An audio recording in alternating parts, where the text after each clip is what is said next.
D'après vous, c'est où ça? Quel est cet endroit? Je parie que vous allez d'abord penser à quelque part sur le continent américain, ou soit sur le continent européen, ou bien en Asie, ou en Océanie. Mais l'Afrique va sûrement vous venir en dernière position. Eh bien, cet endroit se trouve en Afrique. Il s'agit de Eswatini, la nouvelle appellation du Swaziland. Donc c'est là-bas que ces images ont été prises. Eh bien, souvent quand on parle de l'Afrique, on n'a pas ce genre d'image en tête. On pense plus misère, on pense plus pauvreté. C'est par rapport à ce qu'on nous montre dans les médias. Donc, ce qui fait qu'on a des images préconçues, on a des préjugés sur ce qui se trouve en Afrique. Et ça, c'est vraiment un problème. Le pire est qu'on pense que c'est quelque chose d'atypique, que c'est le genre de choses qu'on ne voit pas très souvent en Afrique, que ça existe, mais c'est pas très répandu. Eh bien, c'est pas le cas. Il y en a un peu partout en Afrique et c'est comme ça dans plusieurs pays d'Afrique. Bien évidemment, chaque pays avec ses particularités. En fait, l'Afrique, ce n'est pas ce qu'on vous fait croire. Alors, parlons-en dans cette vidéo.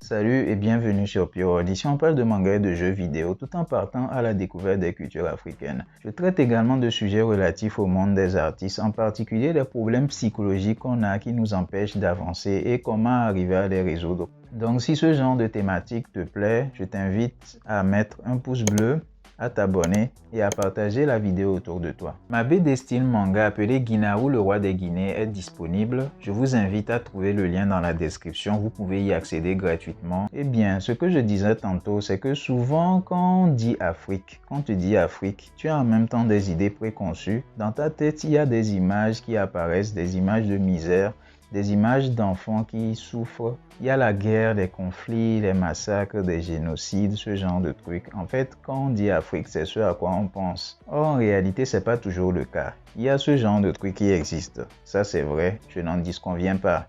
Mais faites un tour aux États-Unis, dans les endroits vraiment dangereux, et vous comprendrez qu'il n'y a pas qu'en Afrique qu'il y a ce genre de choses-là.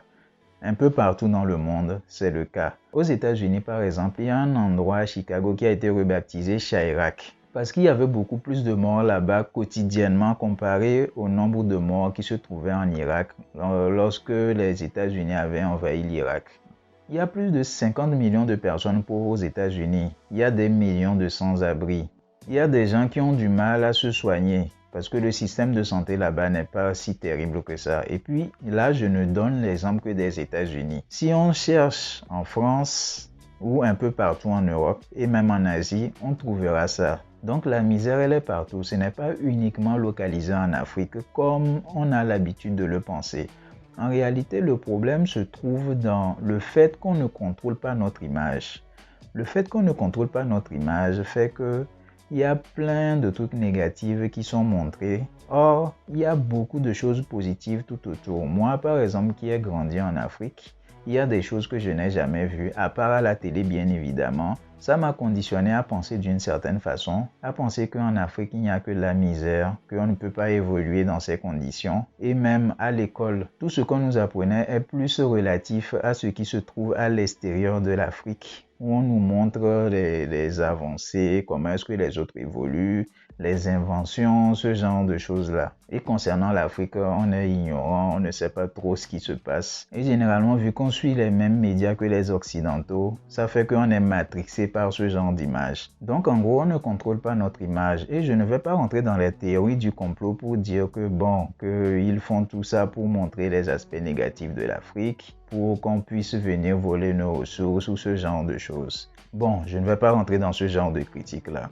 Il y a un truc que j'ai compris avec les médias. En réalité, leur modèle économique est basé sur les biais cognitifs. En gros, les émotions. Les émotions, c'est ça qui vend. C'est ça qui marche le plus. Les médias gagnent de l'argent en vendant de la pub. Et les pubs qui marchent le mieux, c'est celles qui tirent profit des émotions humaines. Quand vous regardez la télévision, dans les émissions et même dans l'actualité, surtout au niveau de l'actualité, on montre généralement les mauvaises nouvelles. En fait, ce n'est pas l'actualité qu'on vous montre, c'est la mauvaise actualité, je dirais. Ce sont les mauvaises nouvelles. Quand quelque chose se passe bien, on n'y accorde pas trop d'importance. Il y a même une expression qui dit « on se souvient toujours du train qui arrive en retard ». C'est comme ça au fait. Ces gars, ils jouent avec vos émotions. On passe votre temps à montrer des trucs négatifs, à montrer des choses de telle façon à ce que vous dites « Ah, le monde, il part en couille. Ah, il y a des trucs horribles qui se passent. Ah, c'est bientôt la fin du monde. Il faudrait que je dépense. Il faudrait que j'achète ceci. » Et après, on vous passe des publicités,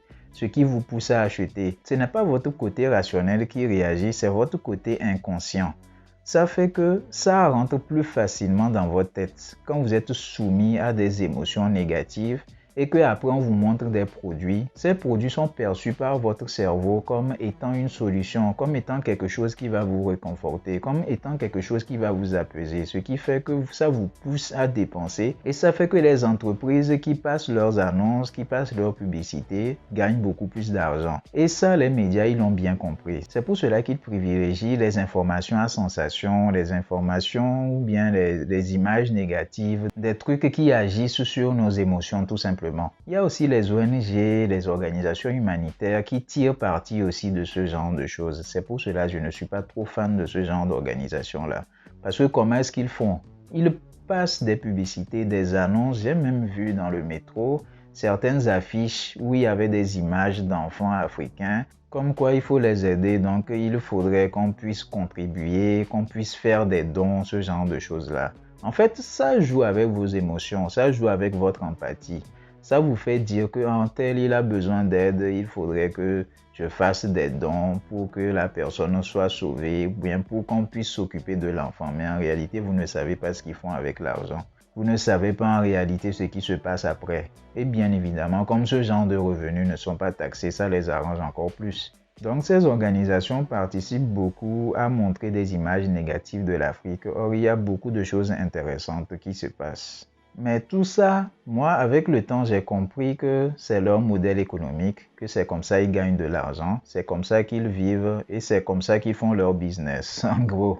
Mais le véritable problème, au fait, c'est avec nous les Africains. C'est le fait qu'on tombe dans le panneau. C'est le fait qu'on croit à ce genre de choses-là. C'est le fait qu'on soit matrixé par ça. Et ça, c'est vraiment dommage. Il faudrait qu'on sorte de ça.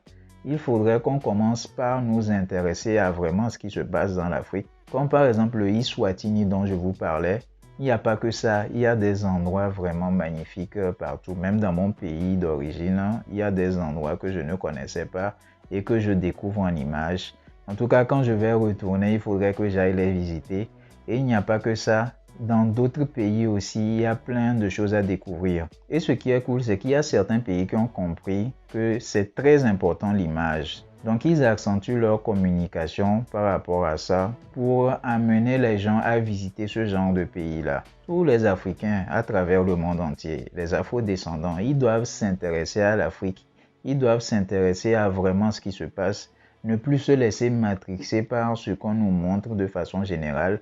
J'ai parlé des médias, mais il n'y a pas que les médias, il y a aussi dans les films, il y a dans les affiches publicitaires un peu partout, des trucs négatifs qu'on nous montre dont on doit se détacher. Il faudrait qu'on commence par avoir des images positives. Et ce n'est pas que je suis en train de dire que c'est parfait.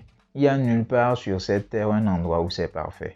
Et ça, on devrait le comprendre. Si par exemple les Africains, ils étaient au courant de toute la richesse qu'il y avait sur leur continent, je pense qu'il n'y en aurait pas beaucoup qui immigreraient en masse comme ça en Europe. S'ils étaient au courant qu'il y avait l'Eldorado en Afrique, chez eux, ou même carrément, s'ils doivent immigrer, c'est mieux qu'ils immigrent dans d'autres pays africains. Il y a d'autres pays africains dans lesquels ils peuvent s'en sortir mieux qu'en Europe, beaucoup mieux.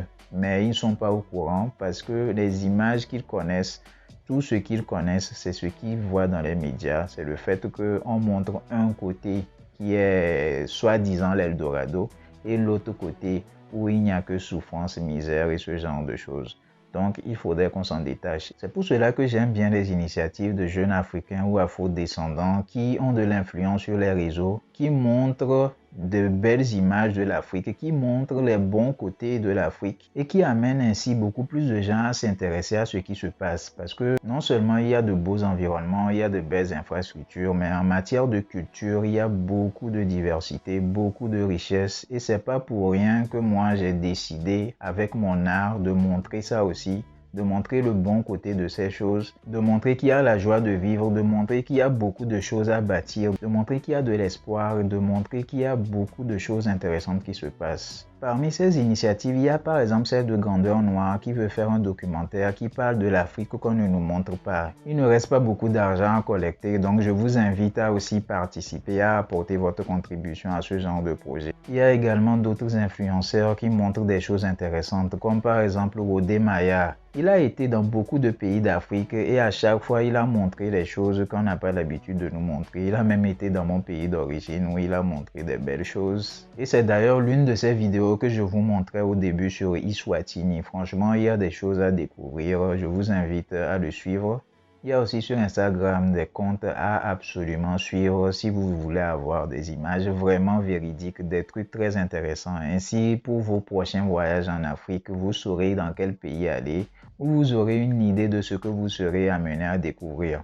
Je voudrais que nos enfants, en grandissant, qu'ils aient des images positives de l'Afrique, qu'ils aient des images tournées sur le continent, qu'ils sachent qu'il y a de belles choses à découvrir, qu'il y a de belles choses à faire et que ça les permette de rêver. Avant de réaliser quelque chose, on passe par l'étape rêve. Il faut rêver, il faut avoir en tête ce qu'on veut faire. Et ça nous pousse à vivre, ça nous pousse à faire des efforts pour pouvoir atteindre nos objectifs. Et quand on sait que ce pourquoi on doit se battre se trouve sur notre continent d'origine, on peut aller ailleurs, n'importe où dans le monde, pour apprendre de nouvelles choses, mais à chaque fois, on pensera toujours à revenir sur la terre-mère pour la développer et la faire évoluer. Au lieu de rester à l'étranger, de à chaque fois subir le racisme, le manque de respect, le genre de choses qu'on voit un peu partout, que ce soit en Amérique, en Europe, en Asie, en Chine récemment, vous-même vous avez vu les images, je ne vais pas trop parler dessus. Merci pour votre attention, je lance un petit concours, vous aurez à gagner un magnifique portrait en digital painting. Pour être l'heureux gagnant ou l'heureuse gagnante, il vous suffit d'abord de vous abonner à mon compte Instagram. Si c'est déjà fait, c'est top de votre part. Ensuite, faites un screen d'une des vidéos qui vous a le plus plu sur ma chaîne YouTube. Ça peut être celle-ci ou une autre. Partagez-la en story Instagram et taguez-moi